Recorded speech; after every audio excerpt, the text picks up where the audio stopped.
Assalamualaikum warahmatullahi wabarakatuh. Di sini kami akan sedikit menjelaskan mengenai mata kuliah Lembaga Keuangan Syariah dengan judul Lembaga Keuangan Syariah Era 4.0. Sebelumnya, saya akan memperkenalkan nama-nama dari kelompok 10. Yang pertama adalah saya sendiri, Amelia, dengan NIM 20401127.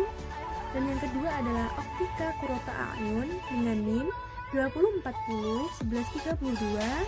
Dan yang ketiga adalah Rian Danu dengan NIM 20401133. Dan yang terakhir adalah Ahmad Faiz dengan NIM 20401147. Enjoy for watching, guys.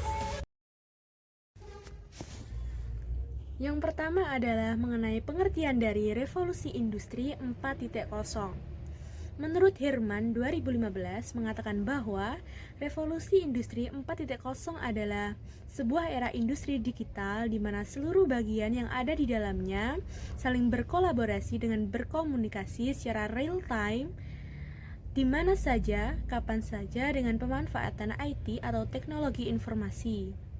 Sedangkan menurut Kanselir Jerman menjelaskan bahwa revolusi industri 4.0 adalah transformasi komprehensif dari keseluruhan aspek produksi di industri melalui penggabungan teknologi digital dan internet dengan industri konvensional. Dan dapat disimpulkan bahwa revolusi industri 4.0 atau juga yang biasa dikenal dengan istilah cyber physical system adalah era industri di mana seluruh entitas yang ada di dalamnya dapat saling berkomunikasi secara real time kapan saja dan berlandaskan pemanfaatan teknologi internet dan CBS guna mencapai tujuan tercapainya kreasi nilai baru. Yang selanjutnya adalah dampak revolusi industri pada kehidupan. Dampak yang pertama adalah pada bidang sosial. Dampak revolusi industri ini mungkin sering kita jumpai pada kehidupan sehari-hari, yaitu sebuah proses perubahan penggunaan tenaga manusia menjadi penggunaan teknologi mesin. Dengan adanya hal tersebut, tentunya manusia akan tergusur dan terganti oleh mesin. Dampak yang kedua adalah dalam bidang politik. Dengan adanya revolusi industri 4.0 ini akan menyebabkan munculnya gerakan sosialis dan munculnya partai politik baru yang memanfaatkan revolusi industri 4.0. Dan dampak yang selanjutnya adalah pada bidang ekonomi, yaitu seperti perubahan model bisnis. Dengan contoh, lebih cepatnya jumlah produksi suatu perusahaan karena dibantu oleh teknologi mesin. Keuntungan dan kerugian revolusi industri 4.0. Keuntungan revolusi. Dampak positif revolusi industri menurut Mas Tekno. Pertama, terdapat banyak industri di kota-kota besar. Kedua, semakin berkembangnya bidang pendidikan sehingga masyarakat akan semakin terdidik. Ketiga, memudahkan hubungan antara orang yang jauh bahkan antar negara. Keempat, semakin cepatnya persebaran informasi kepada semua masyarakat di berbagai daerah. Kelima, semua komponen di dalam suatu wilayah bisa semakin ikut berkontribusi untuk memajukan bersama.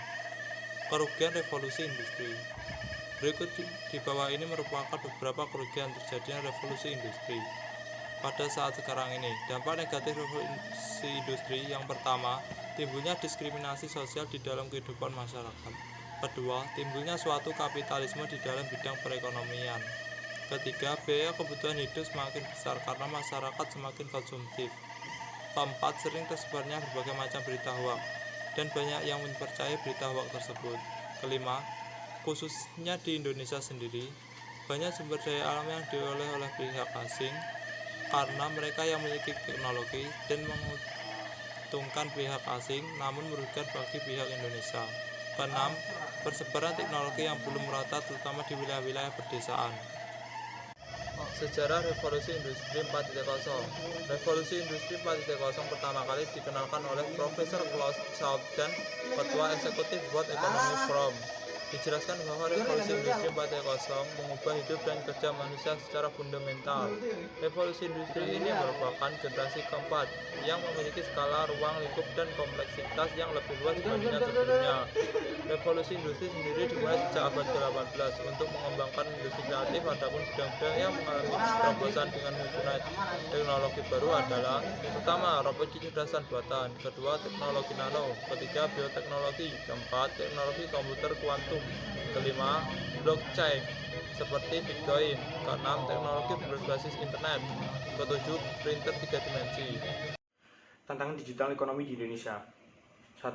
Cyber security. Salah satu bentuk serangan cyber ini adalah ransomware yang dapat menyerang website yang bergerak di perekonomian digital. 2. Persaingan yang semakin ketat. Perekonomian digital juga membawa persaingan pasar semakin ketat. Berkembangnya e-commerce seolah menjadi keran masuknya produk-produk dari negara lain ke Indonesia dengan mudah. 3. Pembangunan sumber daya manusia. Tantangan ini memang tidak bisa diselesaikan dalam waktu singkat.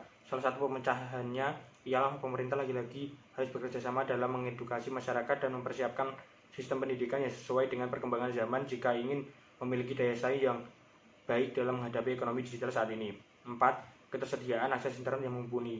Dalam hal ini, yang menjadi poin penting adalah ketersediaan akses internet mumpuni di hampir seluruh wilayah, sebab akses internet inilah yang mempengaruhi investasi digital ekonomi di Indonesia. 5. Regulasi yang belum mengikuti perkembangan zaman. Menanggapi hal ini, pemerintah pun dengan sigap membuat peraturan perundang-undangan yang mengatur jalannya perekonomian digital nasional.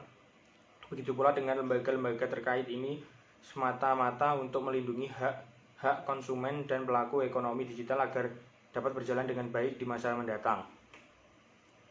Strategi prioritas untuk menghadapi revolusi industri 4.0.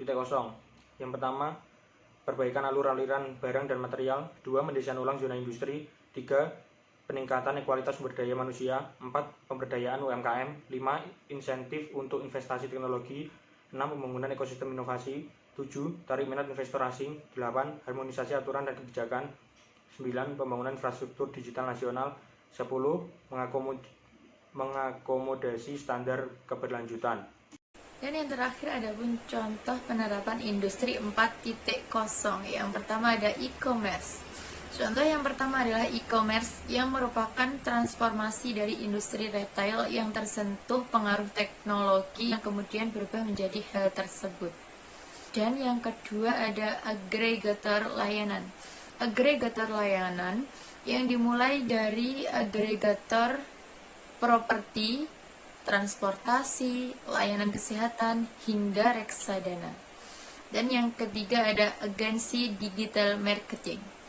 Agensi digital marketing yang bertugas untuk mengeksekusi berbagai strategi pemasaran digital yang dimiliki perusahaan berdasarkan tujuan atau objektif yang ingin dicapai.